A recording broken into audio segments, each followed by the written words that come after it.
We're here with Sam Castor and Lynda Cherry. We're so excited to be here today. We get to talk about two of my favorite prophets in the Old Testament, Elijah and his transition and handing of the mantle to Elisha. And Lynda, I know you have some beautiful insights on this, and I'm so excited to have a discussion about Elijah and Elisha today. Thanks for being here with me. I'm really looking forward to it, Sam. Thank you for inviting me. My pleasure. I would never ever want to do any of these without you, because you just bring so much good vision and insight to these things. And you and I were at the beginning, we're talking about how there's a strong theme of vision, of seeing things. And I want to touch on that today. And I also want to just give a little bit of background about why we're talking about Elisha as we transition to 2 Kings, and the history of Elijah and how Elijah ended up handing off the priesthood authority to Elisha and how that worked and what that meant. And then all the miracles that follow as Elisha gets a double portion of the spirit that Elijah had with his miracles. And so just as a little bit of a background, it's interesting as we get into 2 Kings 2, there's this awareness that Elijah is about to be translated. And you can see it over and over again. There's this group called the School of the Prophets. And there's Elijah acting as the lead prophet. And then there's Elisha, who is his assistant prophet. And Elisha keeps getting told over and over again, hey, do you know that Elijah's about to be translated? So there's clearly this tradition of translation, this idea that if people live righteously enough, or once they finish their course here on earth, they're caught up to heaven. This theme is something that is evidenced all throughout this set of scriptures, this idea of miraculous connection with God and being elevated up. But before all this happens, there's this exchange. If we can just flash back a little bit to 1 Kings. In 1 Kings, there's an exchange between Elijah and Elisha. And it's interesting because it talks about how Elijah is lamenting. He's up on the mountain, and many of us have heard this story. He's up on the mountain communing with the Lord, trying to understand how to help Israel repent. They're very wicked. They're going off in the ways of Baal, which, as you had noted on an earlier lesson, I didn't know this. Baal means husband in a different language, right? So this idea that they're trying to marry themselves to a different god. And Elijah has an earthquake and a fire and a wind come, and he knows that the Lord isn't in any of those. And then a still small voice comes and speaks to Elijah. And he is told by the Lord that Elijah will anoint the king of, I'm going to get it wrong. Do you want to help me out? The king of Syria. Thank you. The king of Israel. And then the prophet who will follow him, who will be Elisha. Right. It's really fascinating. And so there's this exchange where because Syria is clearly the enemy of Israel at the time, and the people are very wicked. They've fallen away. And we end up having this exchange where the Lord says, hey, I'm going to take care of you. I'm going to help clean out the wicked. And it's going to happen with the king of Syria, almost as like a prick against the back of the hills of the kingdoms of the Jews and Israel and Ephraim. And I'm also going to have your student prophet Elisha help clean up those that aren't cleaned up by the king of Syria and by the wickedness that it brings down all this judgment and destruction on the people. And so you end up seeing all these famines and terrible things happen as this proceeds. But after Elijah has this experience, he descends and he's looking for a student prophet. And he sees Elisha. And I love the story here because it shows how enthusiastic Elisha is. Elijah casts his mantle on Elijah. And Elisha is actually in a field plowing the field, and he immediately jumps up and leaves his plow in the field and goes and joins Elijah and says, I'm going to go serve the Lord. And he asked permission, after leaving so hastily, he asked permission to go back and kiss his mother and father goodbye, which is wonderful. Just shows you how excited he was to serve the Lord. And then it's beautiful. He slaughters the oxen that were plowing the field and gives the food to feed the poor. So this just gives you an indication of the heart of Elisha at this early stage of his prophetic ministry. He's caring for those around him. He's willing to sacrifice everything, but he still loves and still honors his parents. He still wants to be connected to the people. He still wants to serve them and love them. What do you think about that? Well, I think it, first of all, had to be such a comfort to Elijah, who felt so lonely. Mm-hmm. When you think about Elijah by the brook where the ravens are feeding him for years. And then after the trial with the priests of Baal, and Elijah is up on the mountain, and he's just like, he's just overcome. It's just too much for him. And that sense of terrible loneliness that he has felt when he tells the Lord, I'm the only one left who believes in you.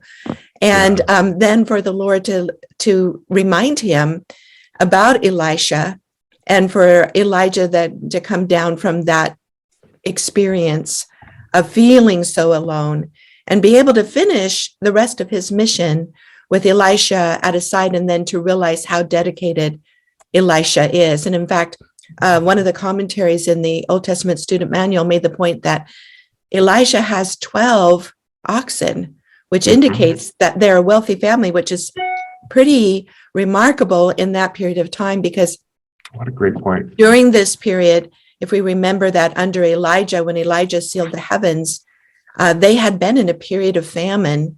And in fact, they had been under attack from the countries to the north. And I'll just remind everyone that at this time, that nation we're calling Israel is no longer the 12 tribes of Israel. What's being referred to as Israel here is the 10 tribes in the northern kingdom, and they have their own king. And at this time, it's Ahab with his queen Jezebel, who is the daughter of the priest of Baal. And wicked Jezebel, right? Yeah, they have made Baal worship the official religion of Israel, which is just quite important for us in understanding why the Lord has removed his hand of protection. Down in Jerusalem, they are being ruled by the king of Judah there.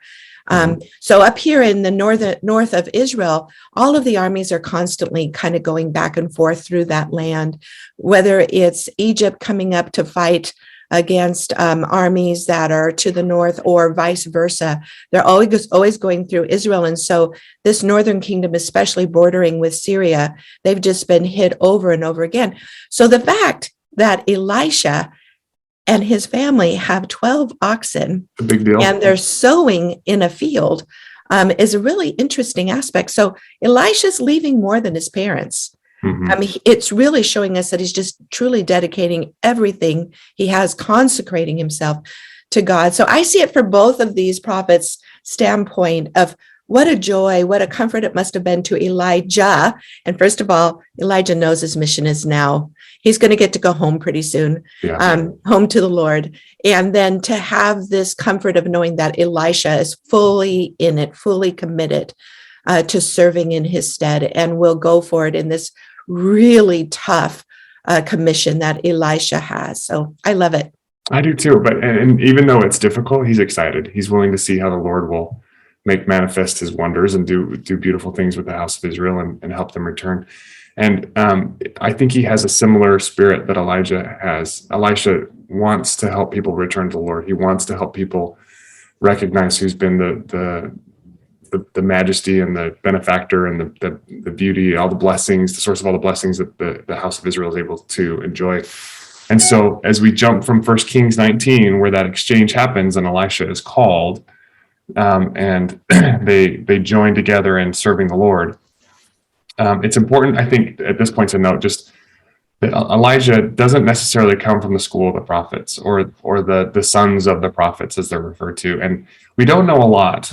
But there is a nice little Bible dictionary reference in our set of scriptures that talks about who these sons of the prophets are, and it makes an allusion to the school of the prophets. And it seems like there's at least 3 different types of people that are in this religious institution known as the sons of the prophets. And this all harkens back to this idea in Numbers when Moses says, "I wish everybody was a prophet." Right? He has this experience where the Israelites tell him, "Hey, there's people prophesying over here," and he's like, "Are you jealous for me? I wish everybody was a prophet." So there's this grand invitation for everybody to join in this idea of becoming a prophet or a prophetess, male and female, just like Miriam, Moses' sister, was a prophetess. But in Numbers, we get this indication, hey, let's let everybody in. And then we have this exchange with this idea of the school of the prophets, where they're consistently communicating with Elijah and Elijah.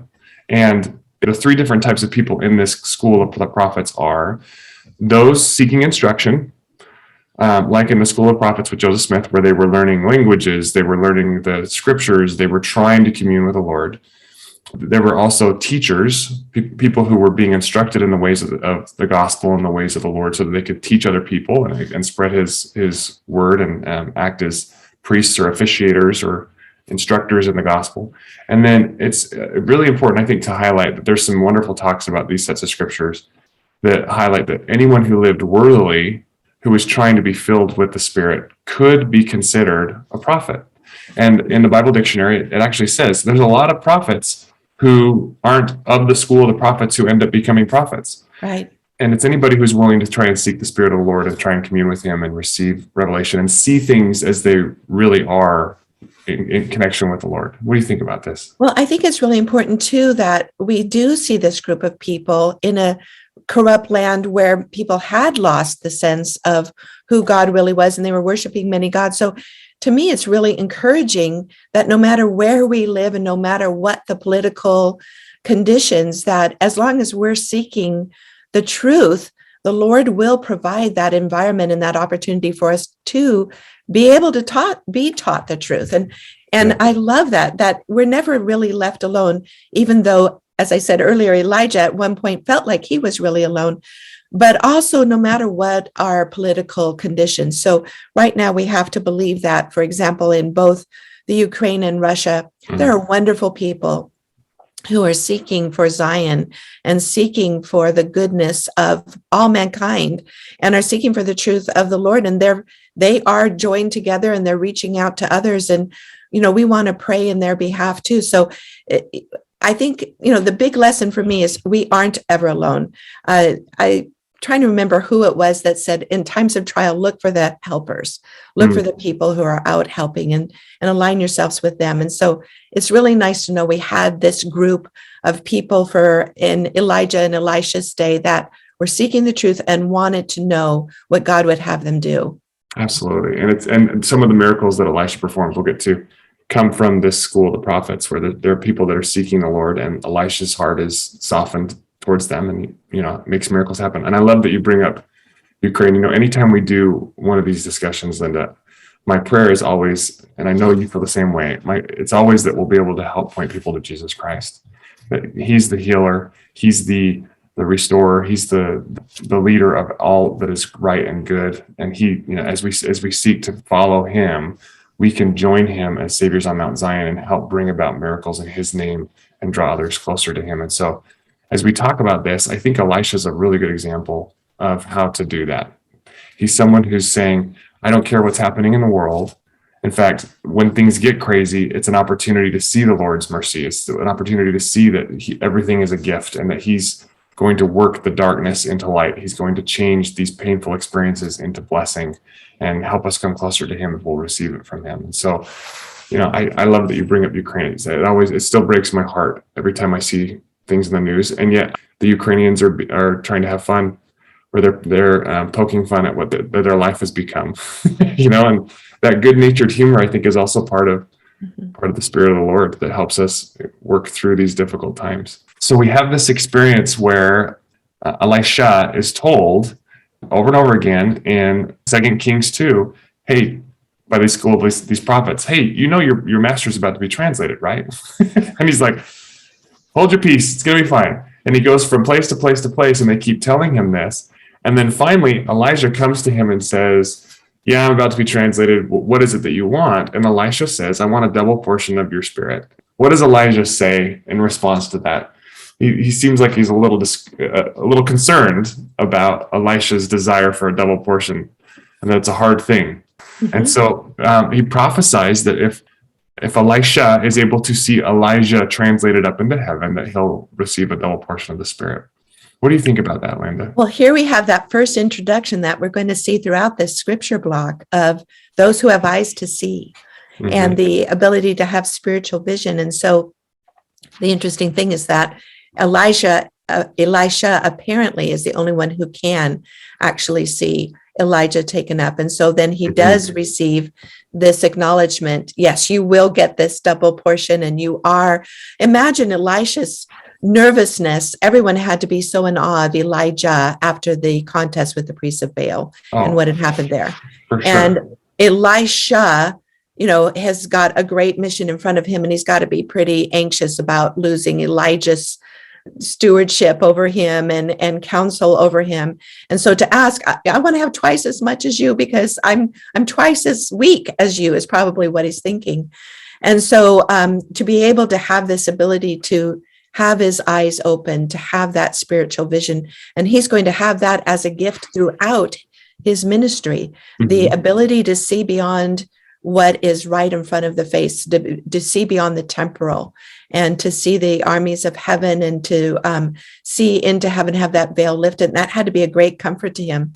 But I do love the beautiful relationship between these two prophets. Again, I think both of them must have been really comforted. I can't help but think that Elijah as well, I think he was relieved to be going home, as I said earlier, but he also has to be relieved that someone is actually going to be really committed to carrying on, that sense that the one person can make such a difference, and that he is now also reassured that Elisha won't give up, won't be overwhelmed and give up. Absolutely. And back to that prophecy in First Kings, he's probably grateful the Lord is going to prevail, and he's going to have the king of Israel and the king of Syria and Elisha. They're all going to cleanse the land of the wicked that have been taking them down the path of Baal.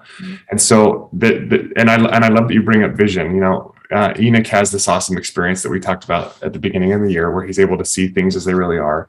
And this seems to be not only a common theme of the prophets, but it's the invitation to all of us to progress from feeling the Lord in our lives to, as President Nelson has been inviting us, to hear the Lord and eventually see him, to see his connection to us and undergo this personal restoration where we start to wake up. There's this really great quote by Elder Joseph Fielding Smith, back when he was an elder, not the prophet yet, where he says, "The Spirit of God speaking to the spirit of man has power to impart truth. Through the Holy Ghost, the truth is woven into the very fiber and sinews of the body so that it cannot be forgotten." And he says, with our confirmation as church members, the door is open for us to pursue this heavenly endowment, speaking of the endowment of Elisha. This should be an urgent and lifelong quest that we're all invited to follow in the steps of the school of the prophets, or of the prophets that we're seeking the Lord. We all have an opportunity to receive this double portion of the Spirit, or triple portion of the Spirit. It's all about how quickly we're willing to receive it and bear it up, like Joseph Smith says, as quickly as we're willing to incorporate the truths that we receive from the Lord into our lives, the more he'll give us. And so if we want to see as things are, see things as they really are, and see as we are seen by the Lord, we all have that invitation. Nobody is forbidden from receiving that light and that truth and that vision. And Elisha is the most quick to do it, as evidenced by these chapters. So Wilford Woodruff also has, there's, by the way, and this is just a quick plug again, I've mentioned this before, there's a terrific tool that was built by BYU, a bunch of professors there, called the Citation Index. And I'll throw a picture of it up on the screen, but you can see on the Citation Index any talk that's ever been given about these sets of scriptures. Wilford Woodruff gave a talk where he actually says, he laments that he felt like during his time that the saints were at a time similar to the kingdom of Israel and the kingdom of Judah, and he was very worried that there were no prophets. And he was concerned among the general people, like there was no school of the prophets, or there was no group of prophets like we're talking about here with Elisha. And he says he looks around and he laments. He says, "Oh, where are the sons of the prophets, apostles, and fathers in Zion, preparing in these last days to rise up and bear off this kingdom when we are on the other side of the veil?" So it's a very similar concern, like you just mentioned, with Elijah wanting to hand off the baton to Elisha. And then he says, "But I thank God that I can find it is now something like it was in the days of Elijah, when the prophet said, referring to the followers of Baal, 'They have killed thy prophets and pulled down thine altars, and I alone am left.' And the Lord said, 'Oh no, I have 7,000 men in Israel who have not yet bowed the knee to Baal.'" And he goes on to discuss, "I have looked around in the congregations and I see there are righteous men like these 7,000 men." I think it's important for us to maintain that hope, that there are thousands of righteous followers of Christ, if not millions, on the earth today that want to build Zion, that are doing everything they can to hear the voice of the Lord, and one day we'll see the Lord, that are trying to build up his kingdom and prepare it so that it can be lifted up to him when he returns again. And so that energy is not something that was just unique to the days of Elijah. It happened in Wilford Woodruff's day, and I'm sure it's happening, that fear that there aren't, where are the righteous, I think is happening a little bit today as well. But that's the invitation for the righteous to step in and mount up the light that the Lord gives them in opposition to the darkness that Satan's trying to create on the earth. It's the matching, right? It's the answer to the darkness is the righteousness of the hearts of those that have that calling. And so I just hope we all remain hopeful for that, Lynda. I hope we all keep looking for that and keep trying to be that ourselves. Any thoughts on that? And recognize the call, as you said, that to recognize that call and recognize that invitation, because a lot of times we think that we're so inadequate, or that we're too small, or we think so highly of others that we think could do the job so much better than we can. But I think that's one of the beautiful things about the stories here, is that we're talking about ordinary people who do receive that call and step up, and then the Lord magnifies them and gives them extraordinary abilities to be able to perform his work. Amen. I love that. And it's all back to Numbers, Numbers chapter 11, verse 29, where Moses says, would to God that all the people were prophets and prophetesses. So there's this invitation. And so this tradition of receiving the Lord, of communing with him, of being quickened by his spirit and receiving his light and enjoying his holy fire, celestial fire of Shekinah, being edified by him, is something that has existed all throughout the Israelite history since Moses. And there's a pinnacle here with Elijah being lifted to heaven. And so there is a chariot of fire that comes down, picks up Elijah and carries him to heaven. And Elisha sees it. And one of a piece of clothing, a mantle, or a piece of fabric off of Elijah's shoulders falls. Elisha sees that and goes and grabs it and retrieves that. And that becomes this idea of the mantle that we talk about in the church, this idea that there is a prophetic mantle or a calling mantle that passes from one leader to the next. That's really just a quickening of the spirit that comes from followers of the Lord that are trying to serve in his name, that are trying to bear up his kingdom here on the earth and further the progress of the church. One thing I like about this story is that the sons of the prophet recognize that mantle on Elisha. They do. And one thing that I've thought about a lot as I've looked at this story is I wonder how well we're helping to train our children to recognize that mantle. More and more lately, as I'm attending, say, a gospel doctrine class or even a sacrament talk, I'm hearing people refer to Bednar or Uchtdorf without the elder, without the title in front. And I fear that this sense of that we're all equal might be dimming our understanding of someone's right to that mantle of leadership. And I think we've all had the experience of when we've known, let's say, someone who's newly called to be a bishop is someone who's been our friend for a long time. And we can literally see the mantle, we can see the change. I think it's really important to point that out to our children and help them to recognize that too, so that our children can learn to have respect for that mantle of authority. What a great point. It's funny, when I was in college, I love that you bring that up. I had one of my best friends, one of the best men at my wedding. He got called as elders quorum president. And I felt this yearning in my heart to pray for him to be sustained in that calling.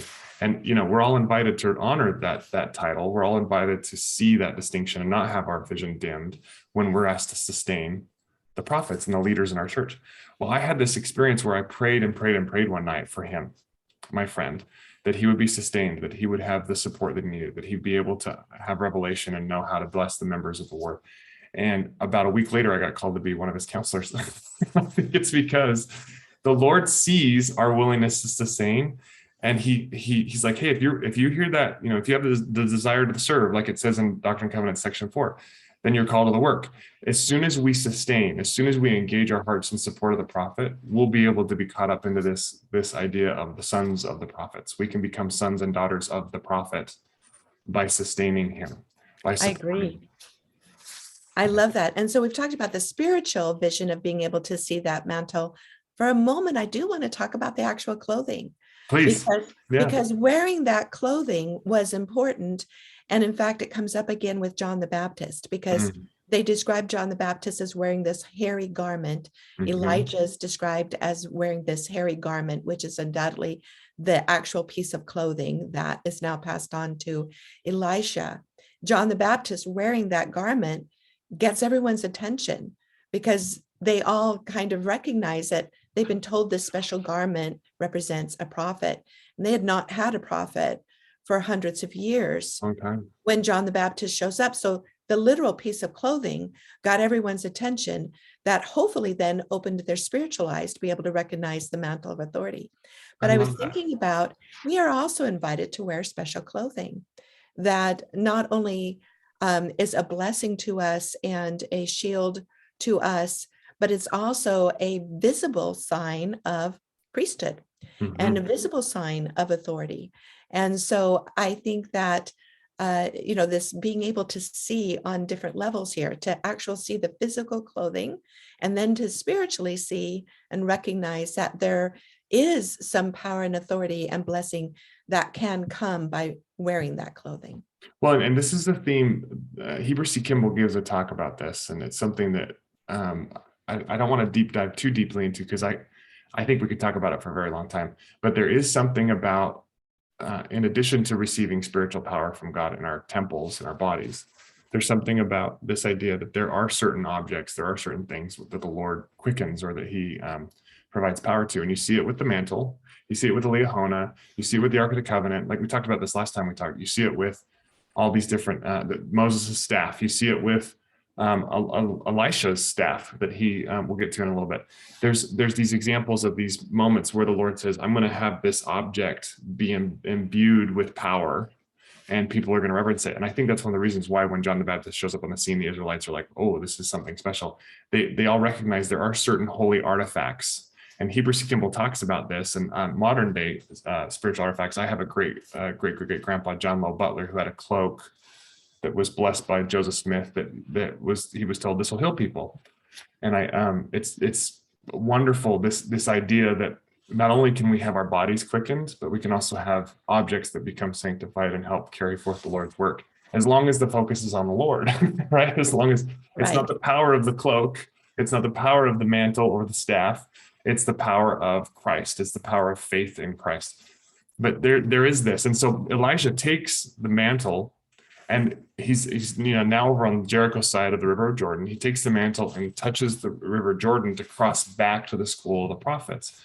And they see him part the river, which is, a divine manifestation of authority, similar to what happened with Moses and to what happened with subsequent prophets all the way down till we get to Elisha.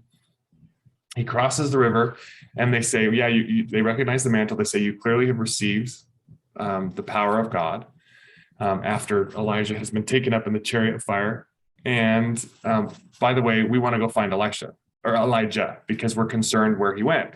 Now, this is interesting. It seems like these prophets have seen Elijah carried by the Spirit to other locations, because this is my interpretation. Their natural conclusion is, hey, Elijah is just somewhere else. Let's go find him.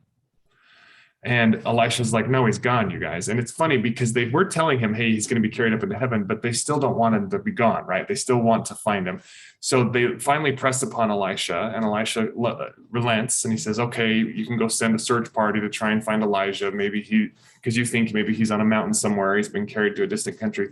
And they search for several days, can't find him. They come back and they say, okay, fine, you're right. He's gone. He's up in heaven, right?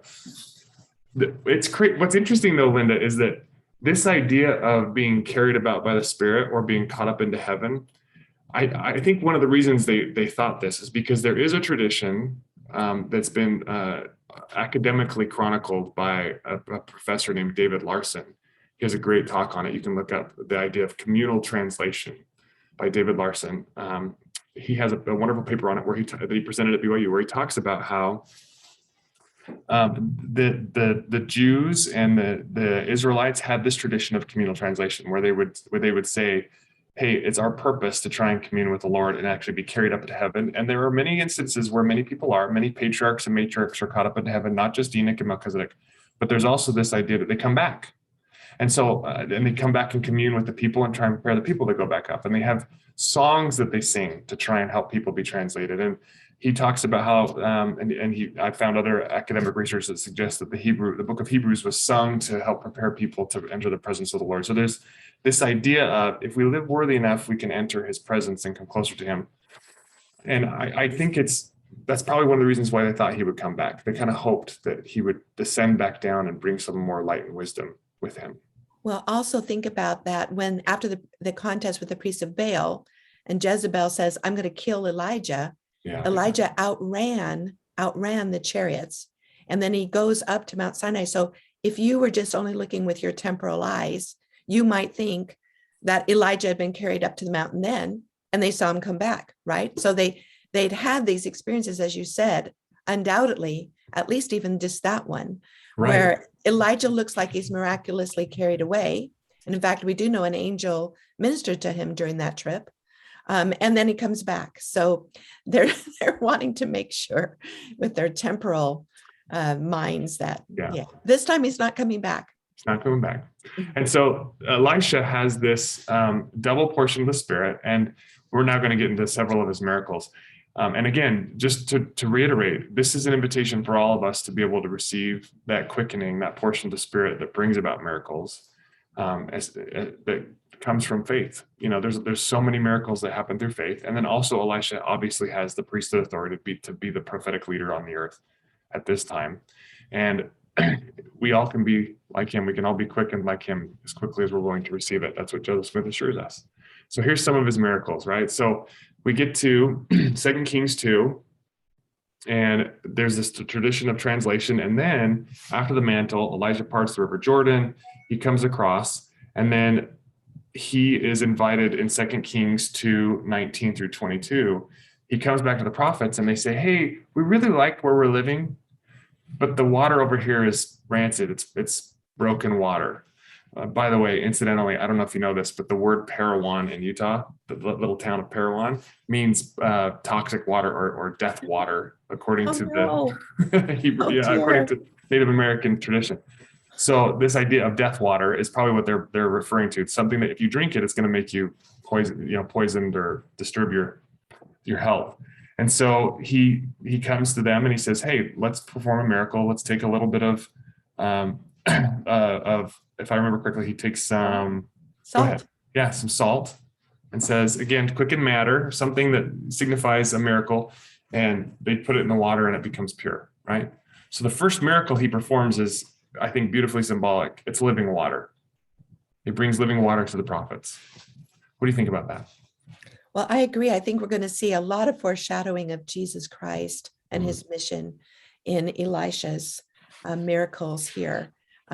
Quite a few. So yeah, I love this one. And, normally we think, well, salt does have healing agents, but typically, anciently, when one army went against another and they wanted to conquer the land, what they did to destroy their land is they put salt on their land. Right. That's what the Romans did. It was what the Romans did in Carthage, right? They literally raised the town by plowing salt into the fields so people couldn't live there again. You're right. That's a great point.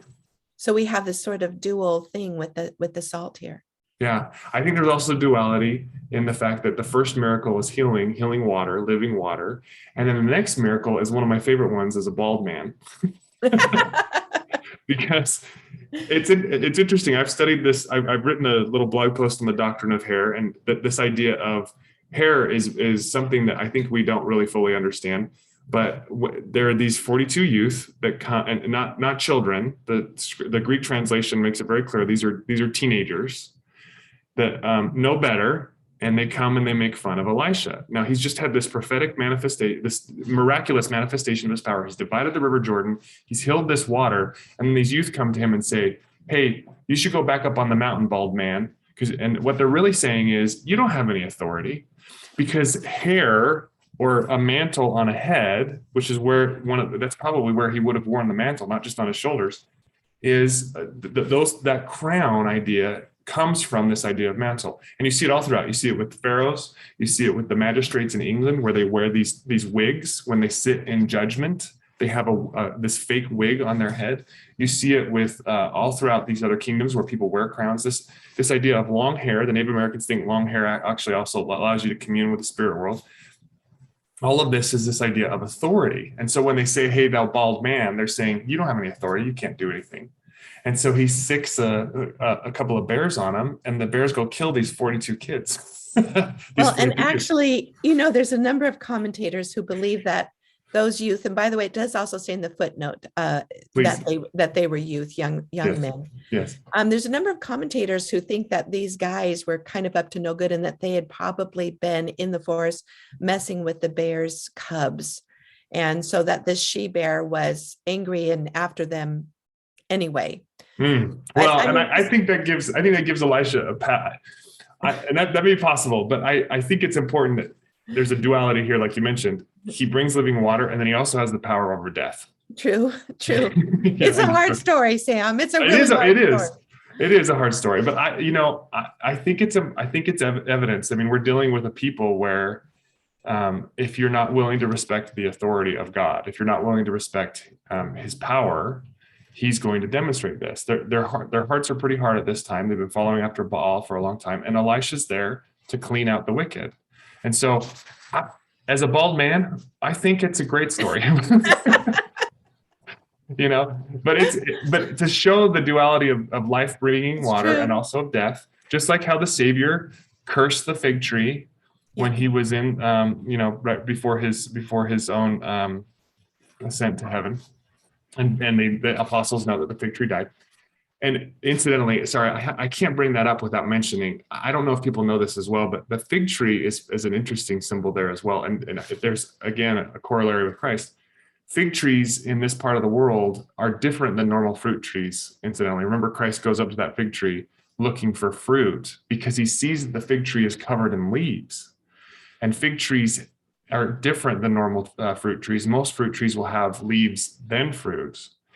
Fig trees have fruit first and then leaves. And so if there's leaves on a fig tree, there's fruit on that fig tree, unless it's a corrupt fig tree, unless it's been broken somehow, and it's not following the order of its creation. And so for the Lord to curse the fig tree as a symbol of Israel, where they're acting like they have fruit, and similarly here for Elijah to destroy these youth who are pretending like they have authority or that they have some greater power than God, the similarities are really powerful to me. He's there to clean house. Again, that spiritual vision. And Yeah. I will accede to your point, Sam, even though it's a hard story. I think you're right, because the point is if they're not following the prophet, they are spiritually dead. Right. And so this power that he has over life and death was something that they had recognized in Elijah. And so it's very important that they do recognize that as well in Elisha. I agree. And just one other point on this too, Lynda.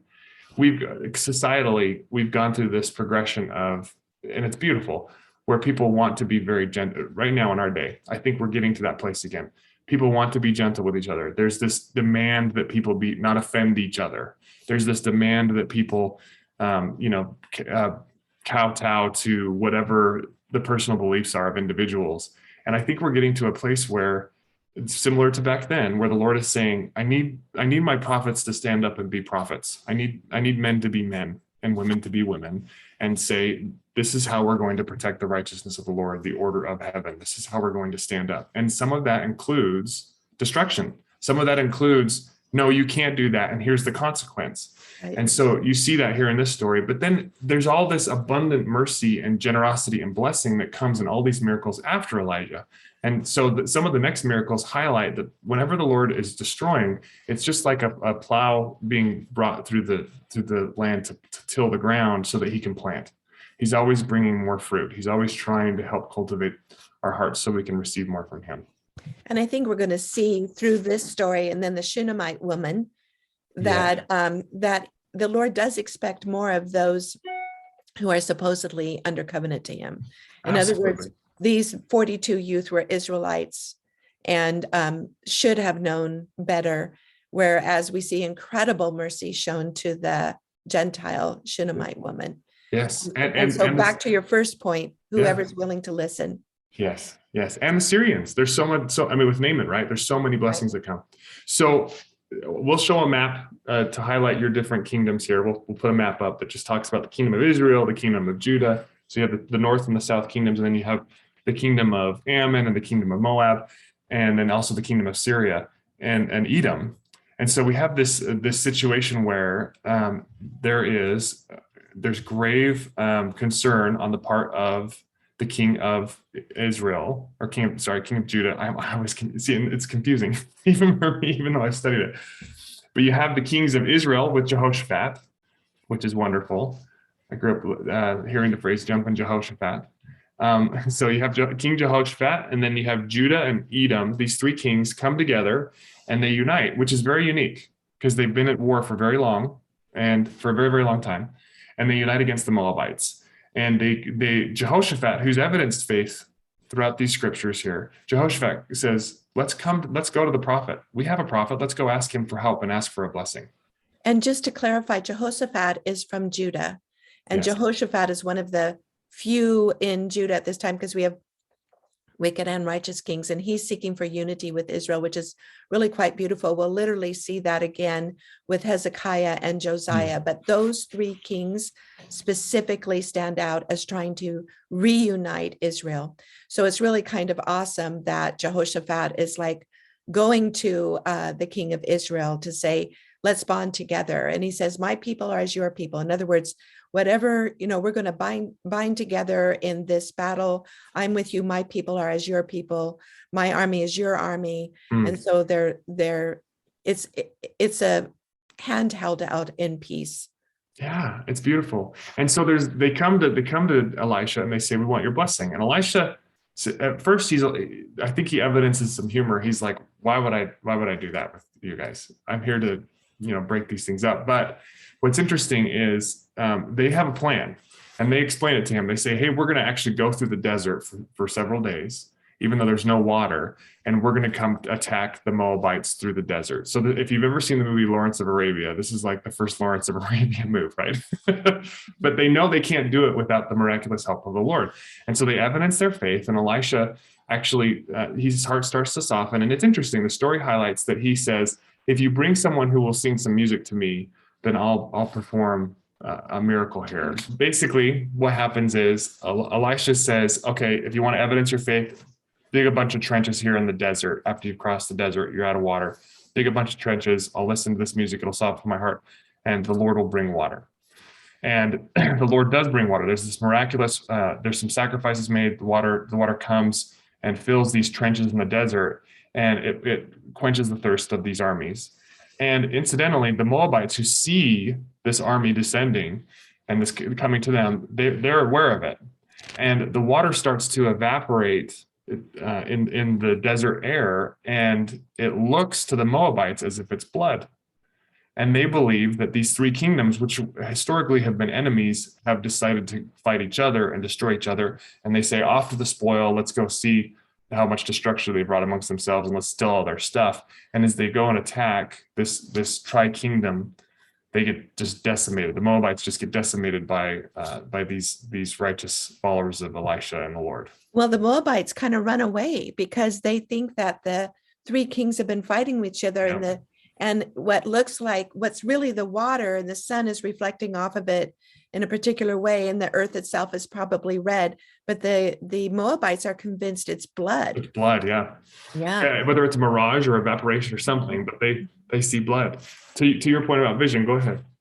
Well, it's just so interesting in terms of how each of these people are perceiving what's happening. And again, the constant teaching to me through these chapters is to have spiritual vision, to be able to see beyond the veil and see what's happening, what God is doing here. What's really nice here is that the king of Israel at this time is actually the son of Ahab. Ahab, the wicked king, has died, and this is his son, and he put away all of the Baal idols. So it's really kind of wonderful that Jehoshaphat has come up from Judah to sort of support this king. This is, by the way, the king, one of the kings that has some sort of hope that Israel's fate can be turned around. The only thing is that he still keeps the calves at the north and south of the kingdom that they call Jehovah, that Jeroboam set up. But he's been trying to take the people back to the worship of Jehovah, so that this alliance is really a hopeful alliance at this time between Judah and Israel. And so it's kind of interesting that they're being shown again the hand of the Lord. If they will turn to the Lord, how the Lord will assist them in what seems to be impossible battles. Yeah, I love it. And Elisha kind of shows up as a warrior prophet in many of these chapters, where he's like, "Hey, let me lead you. Let me help you bring about these battles to victory." And the kings are willing to follow him. So after this miracle happens, then Elisha has a number of other miracles, and we'll just touch on a couple of them. One is in 2 Kings 4. He has this woman who comes to him and says, "I'm in debt. I'm one of the wives of the sons of the prophets, and my husband has died." And clearly, Elisha, it appears to me that Elisha knows her. And she says, "I don't know what I'm going to do. I'm in debt. They're going to take my sons into bondage. You need to help me." And he says, "Well, what would you have me do?" And then it appears that there's some revelation, and he says, what do you have?" And she says, "Well, all I have is some oil." And he says, go get as many oil containers as you can from your neighbors, and then pour the oil into all those containers. And he blesses her, and the oil multiplies just like the Lord multiplies the loaves and the fish. And then she takes the oil and sells the oil and has a lot left over, and then buys her son's freedom. This example of Elisha saying, "I know you've experienced loss with your husband, or I know that there's been this plowing of the field that's been painful, but I'm going to give you abundance in return. I'm going to turn this pain into blessing." This is kind of a common thing with Elisha that I see. And then we get to the next story in 2 Kings 4, 8 through 37, where there's this wonderful woman who makes room for the prophet. Do you want to tell us that story? Well, and I also just want to point out that here are two stories about women that show us that how much the Lord does love and is aware of women. So many people think that women are left out of the scriptures, but both of these stories. So first of all, the widow, that she's lost her husband, then she's going to lose her two sons. Yes. And the Lord is so aware of her and sends Elisha with this miracle, so much like the widow of Zarephath with Elijah. And then we have a Gentile woman, a Shunammite woman, and she recognizes, again, the spiritual eyes. She sees Elisha coming and going, and she tells her husband, "This is a man of God. We need to make a little room for him in our home so that when he's traveling and passing through, he has a place to rest." And so she has a little room, little chamber built on to her house for him. And she doesn't even ask him for a blessing. She's just trying to minister to someone she recognizes has this mantle of authority and who is a prophet. And then Elisha tells her, "Ask what you would like." And then she's been childless. She doesn't even ask him. He tells her, "A year from now, you're going to have a son." And she says, "Don't lie to me. Don't. It's basically she's saying, don't get my hopes up. Don't speak in the name of the Lord and then break my heart." Yeah. And in fact, she does have a son. And all because the Lord is so aware of her. And oftentimes when we think the story of people who feel they're invisible or lost, and someone is sent to them in the name of the Lord, in this case, Elisha, to give this blessing to her because she has blessed out of an open heart, asking nothing in return, but to offer a place of refuge to the prophet. And then she has something terrible happen to her son. Are we on to that part yet? Yeah, her son is out in the field working, and he suffers some type of stroke or something, headache, and he dies. And it's devastating. And it's interesting because this is where you start to see Elisha and his servant, the interplay there. And Elisha sends his servant to go ask how things are and to check on the woman. And the servant shows up and he's like, "Hey, how's it going?" And she's like, "Oh, everything's fine." And then when Elisha gets closer, she actually runs and falls at his feet weeping. And he can tell that something's wrong. And the servant's kind of mad at the woman. And Elisha's like, you can see the compassion that Elisha has. He's like, "No, something's clearly troubling her. And the Lord has hid it from me. I haven't been able to see it yet." And to your point on vision, I didn't realize this until we had been talking about this today, Lynda, but I think that even a prophet doesn't always see everything for a reason. It's interesting. Elisha gives credit to the Lord that he's hiding it from him. And I think it's because there's something about us discovering things together in compassion that unites us. And that's what happens here in my vision of what's this interplay between Elisha and this woman. He is able to see her in this weakness, and he discovers it with her and has immediate compassion on her. And so he sends the servant. He says, "Hey, here's my staff. Go stick this staff on the boy and revive him." Well, the servant, who we later find out is probably not the most righteous servant, has some weaknesses he's dealing with. He tries that and it doesn't work. It looks like it maybe helps, but it doesn't really work. So Elisha finally shows up and he lays on the boy, and almost like a form of CPR, but spiritually empowered, quickened CPR, and puts his hands on the boy's hands and puts his face on the boy's face.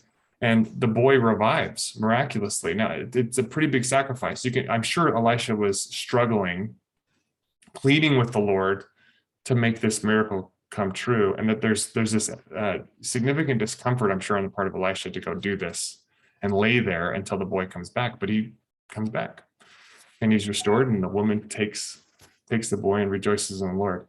What do you think about this story? Well, I like your point about that it would be uncomfortable for Elisha because there were teachings that you don't touch dead people. Right. And you don't get within a certain distance of a dead person. Right.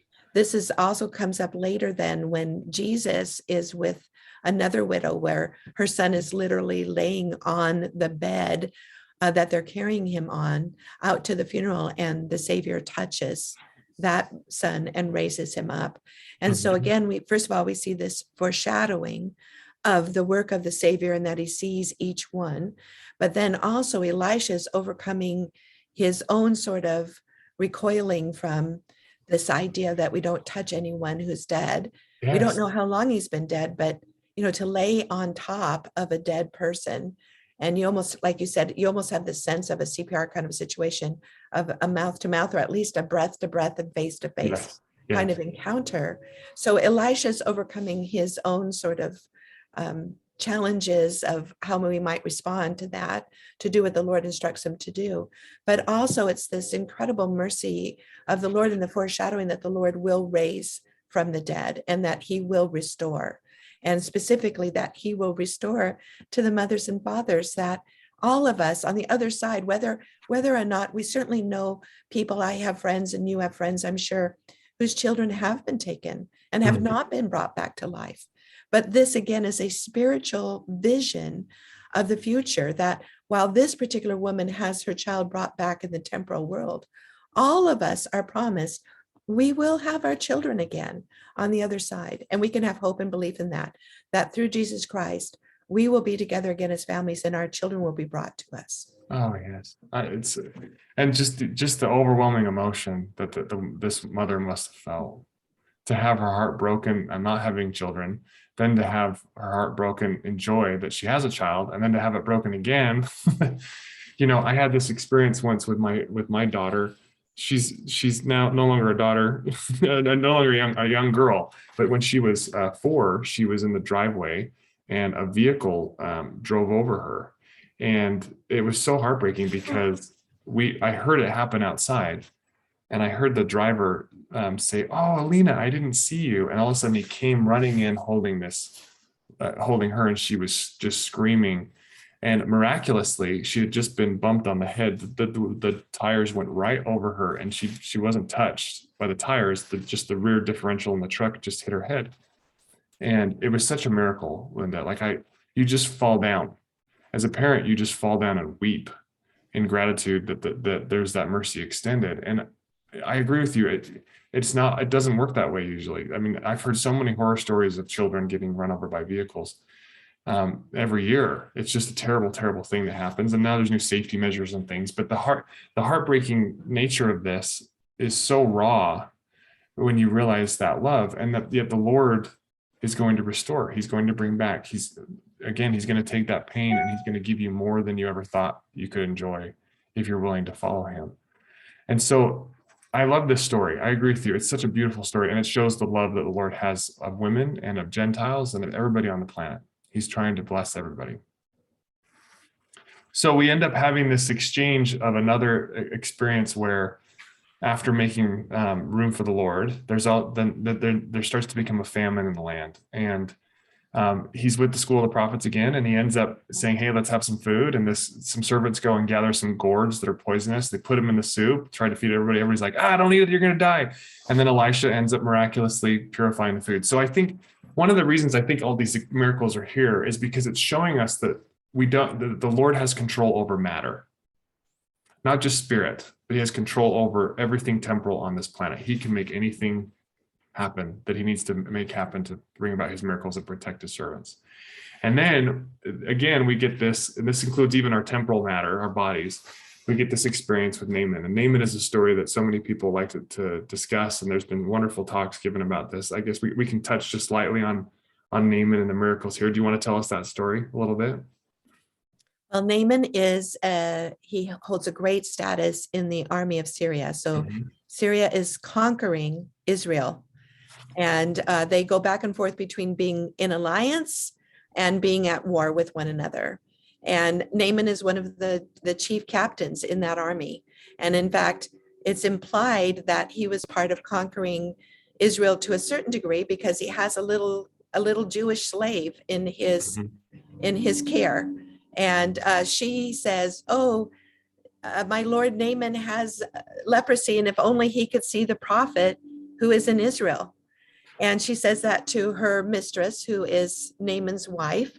And at first the thought is, are you kidding me? These are the people we're conquering and they're so low compared to us. But the king of Syria has such a regard for Naaman that he sends a letter to the king of Israel and says, we've heard that your prophet could cure him. And, my captain has leprosy. And the king of Israel is horrified, because he doesn't feel like, first of all, he doesn't feel like Elisha is his friend. And he doesn't feel like Elisha is going to do anything good to help him. But he also probably doesn't believe at all in Elisha's power as well. And so to him, it's a trap, because they have these moments of alliance between Syria and Israel when Syria quits attacking Israel. And this is one of those times. And the king of Israel probably thinks, I am now completely entrapped, because I don't think Elisha can heal Naaman, and we're going to get another attack, another full-on attack. Yeah. And then the most interesting thing is that Naaman, I suppose in his desperation, goes to see Elisha, and Elisha doesn't even come out of his house. So imagine, here's the captain of these armies of tremendous power, and we can't help but think but wealth as well. And Elisha is at this point really humble, living in probably a little poverty type of a dwelling. He won't even come out of his house and pay honor to this conquering hero. And so Naaman is really offended. Why don't you take up the story from that? Well, he is offended, and there's some great church videos about this that show this story, and Naaman's offended, and Elisha sends his servant out, and the servant says, "Yeah, all you have to go do is go bathe 7 times in the River Jordan." And I forgot to mention on the last miracle with the boy, by the way, that he sneezes 7 times when he's revived. Here, Naaman has to be bathed 7 times in the River Jordan. This number of 7, we've talked about it before. It's all over the place. It's a symbol of this idea of perfection, or uniting heaven and earth to Zion and all this kind of stuff. So Naaman hears that, and he's like, I thought you'd come out and lay your hand upon me and miraculously heal me. And he has to humble himself. His servants talk him into bathing in the River Jordan, which is a filthy river, according to him. And there's better rivers over in Syria. But he humbles himself, which is a great example of, we just got to do what the Lord wants us to do. We just got to follow the way the Lord wants us to follow. And he's cured of his leprosy. Now, that story, we could spend a lot of time on that. And there's a lot of wonderful commentators who discuss that. I think it's valuable to discuss the bookends, like we've been talking about, the sides of the crust of bread on the outside of the center. And one of them here is what happens afterwards. And the servant of Elisha, Naaman leaves. The servant of Elisha turns away money at the command of Elisha, because Naaman he brought all this clothing, all these vestitures, all this talents of silver. And a talent of silver is a big bag of silver. It's a lot of money. And Elisha turns it all away. Well, his servant, the same servant who took the staff to try and heal the boy, the same servant who we end up reading about later on, his servant wants some money, and he wants some of this comfort that he's missing. And so he actually he sneaks away from Elisha, hops in into a mode of transportation like a chariot, and zips off after Naaman and says, "Hey, some of the sons of the prophets just came back down the mountain." And Elisha changed his mind. He wants some of the money and he wants some of the clothes. And Naaman's like, "Sure thing, no problem." And he gives it to him. And then the servant comes back and Elisha catches him and says, "Where did you go?" And he's like, "I didn't go anywhere." And then Elisha says, "Oh, you accepted payment when it was not time to accept payment. And so now the leprosy of Naaman is now on you and all of your posterity." Which apparently the man had some posterity. And we end up learning about him later as we get into some of the other chapters. I can't help but think that the war that subsequently comes with Syria and Elisha, the next story, wouldn't have happened if that servant wouldn't have accepted payment. It's almost as if him accepting payment allowed the king of Syria to excuse the debt of gratitude that he owed to Elisha, or to make it difficult for the king of Syria to be able to have faith in the God of Israel. Because what happens next is this wonderful story about how those that are on the Lord's side have more than those that are not on the Lord's side. And we fast forward a little bit, and the king of Syria starts to try and attack Israel again, and starts to try and take over some of the land, probably because he felt like he didn't owe a debt of gratitude to Elisha for healing his servant Naaman. And so we can thank this servant for screwing up, for making some of these problems. But and Elisha comes to the king and says, "Hey, I have seen in vision that the king of Syria is going to attack here and here and here. You shouldn't be there. Go remove yourself and find a place of safety." So he's protecting the king. And the king of Syria hears about this and he says, "What's going on? Do we have somebody who's a spy in our camp? Because I am giving war directions and this king keeps removing himself as if he's being forewarned by a spy." And his servants say to him, it's wonderful storytelling. His servants say to him, "No, you're giving directions in your bedchamber. There's nobody who's hearing it except for a few of your most trusted servants. This isn't because of that we have a spy. This is because Elisha is a prophet who healed Naaman, and he's forewarning where the armies are going to attack." What happens next is one of my favorite stories in all of the Old Testament. Do you want to talk about it a little bit? Sure. I also do want to just for a minute talk about this whole idea of payment and Please, yes. how Naaman might have viewed what a prophet should be, because in their land, and actually in many areas of Israel as well, those priests were amongst the wealthiest people. We might think of King Noah in the Book of Mormon and his wicked priests, but priests did grand pageantry sorts of things and called upon enchantments. You think about Elijah with the contest with the priests of Baal, to get an idea of what a priest or a prophet would have seemed like to Naaman or the king of Syria or even the king of Israel. And so that Elisha is living in this little hut, won't come out, won't take payment. That was a testimony.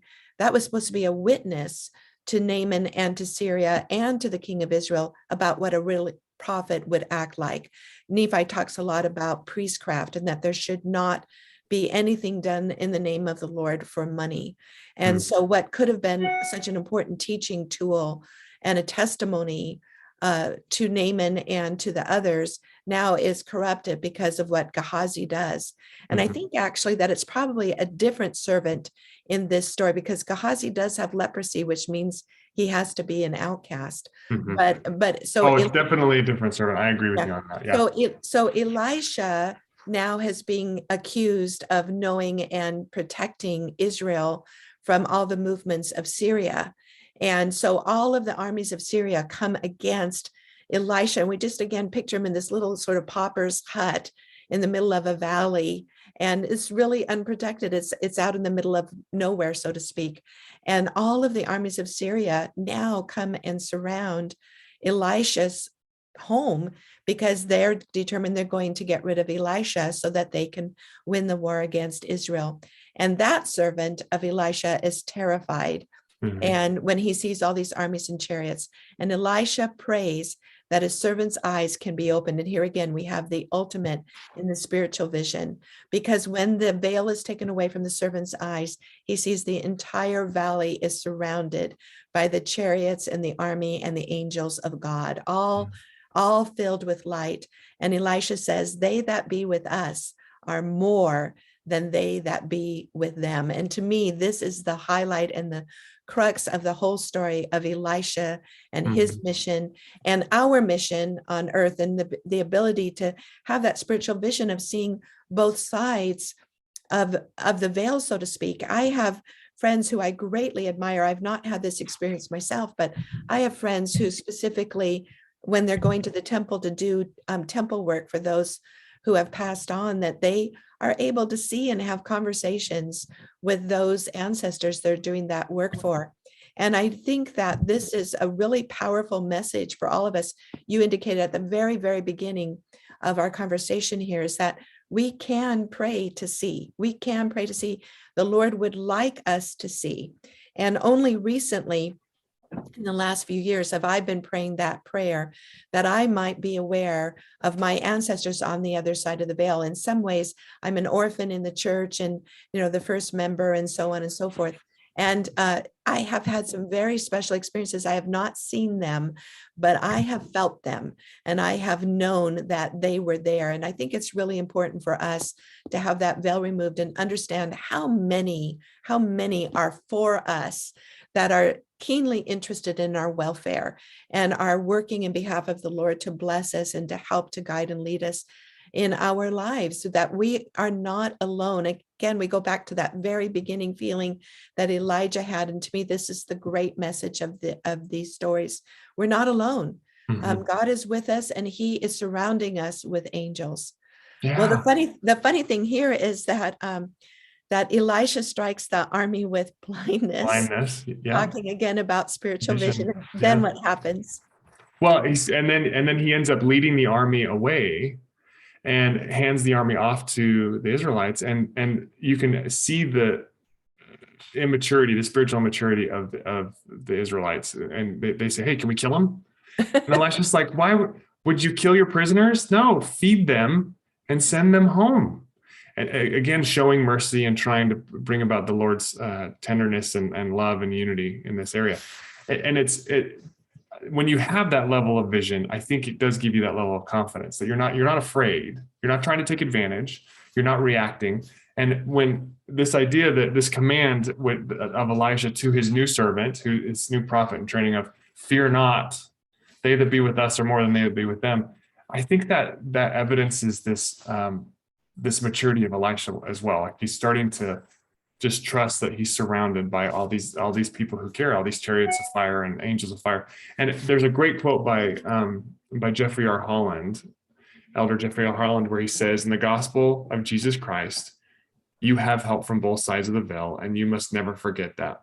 When disappointment and discouragement strike, and they will, you remember and never forget that if our eyes could be opened, we would see horses and chariots of fire as far as the eye can see, riding at reckless speed to come to our protection. They will always be there, the armies of heaven, in defense of Abraham's seed," end quote. In those moments of desperation, when everything is literally designed to come kill you, like with Elijah, this entire army focuses on just removing this one man, that's when these miracles are manifest. That's when we can see that in that great moment of need. And to your point about the ancestors, Lynda, I often think that life is in many respects a stage, and we're living out our days, and we're in Act 2 of a 3-act play. Act 1 being the premortal existence, and there's some great talks by some apostles about this, and Act 3 being the post-mortal existence when we're back up in heaven. But the audience to this stage is our family. It's all these angels who are watching us from the other side of the veil and are anxiously engaged. Their hearts yearn for us. They're cheering us on when we succeed, and they're working anxiously and vigorously to help us stay afloat when we're being attacked and when we're drowning. And I believe that when we step off the stage and we enter Act 3, we'll get down into the audience and we'll look around and we'll see so many familiar faces, and we'll recognize that they look a lot like us because they're all related to us. This host of angelic family that is working out their salvation and our salvation together, the hearts of the fathers and the hearts of the children being turned together. And so no wonder Elisha would say to this king, don't destroy these people. They're precious. They have angels on the other side who are working for them too. They're connected to the fabric of heaven, just like you are. And Elisha can see who they were before and who they are now and who their potential is in Christ, and that Christ is working out his salvation for all of us as meticulously and lovingly as he possibly can as a God, right? He's doing everything he can. So I agree with you. I love this story, and I love that Elisha points out that we should know our enemies. Our enemies aren't those that we feel are attacking us. We're all on the same team. All of us are on the same team trying to find our way back home. And I want to encourage our listeners to actually pray and ask the Lord to help them to identify those who are on the other side, to help them to have an understanding. Yes. Whether it's like me, I still have not seen anybody, but I have literally over the last few years come to have some names given to me to recognize that there are those that are there. And also then I express a tremendous amount of gratitude to the Lord for allowing me to understand that, but also I express gratitude to them. And, one day when we're on the other side, and you kind of hinted at this, we will also be filling that same role. Yes. And, I just want everyone to have that sense and that feeling that we're not alone. We are connected, and that God has given his angels charge over every single one of us. And that even though we might feel alone at times, he is there, and there are ministers there to us. Going back to Elijah, one of my favorite parts of that story, when he goes back to Mount Sinai, is that Elijah is so discouraged. And he said, no one's believed me. We just had this tremendous miracle with the priests of Baal. Jezebel still is out to kill me. And my life is worth nothing. And Elijah goes to sleep, and an angel brings him food twice. And the second time, the angel says to Elijah, basically, eat and sleep, because this journey is too much for you.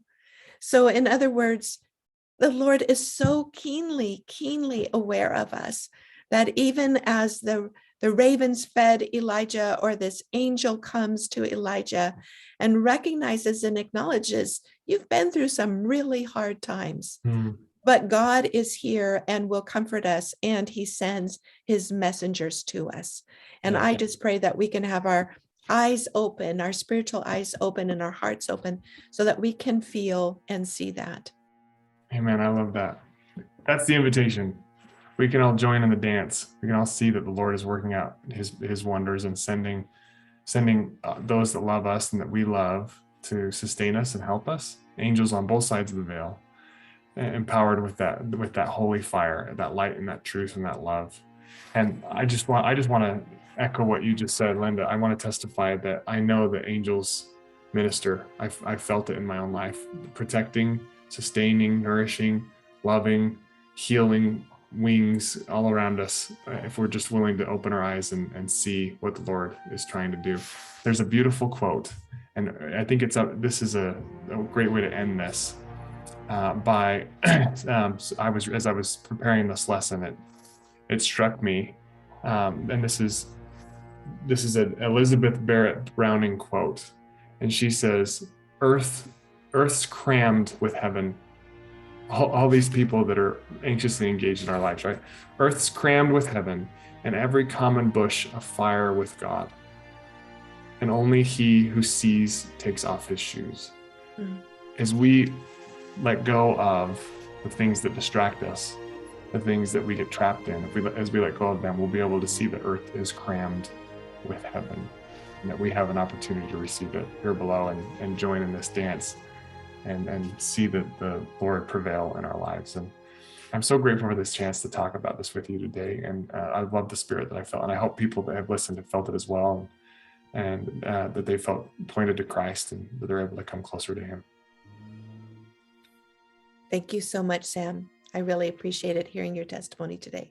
Thank you.